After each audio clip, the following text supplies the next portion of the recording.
Perdana Menteri Israel Benjamin Netanyahu meminta pasukan sementara PBB di Lebanon atau UNIFIL untuk mengevakuasi perbatasan antara Israel dan Lebanon pada Minggu 13 Oktober 2024.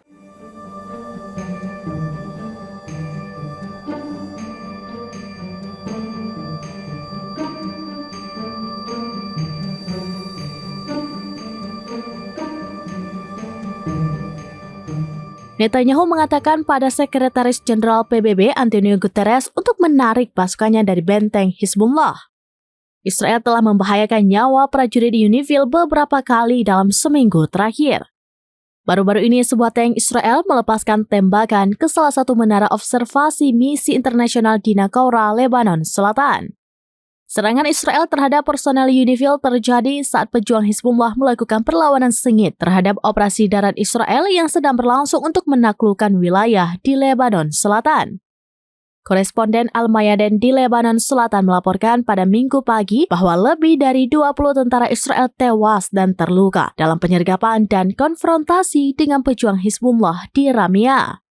Dalam serangkaian pernyataan, Hizbullah mengkonfirmasi bahwa para pejuangnya menargetkan pertemuan tentara Israel dalam beberapa serangan di dekat Ramia menggunakan peluru kendali dan alat peledak.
Demikian informasi terkini Syedar Alun. Saksikan terus beragam informasi lainnya. Coba like dan share seluruh akun serambinews.com.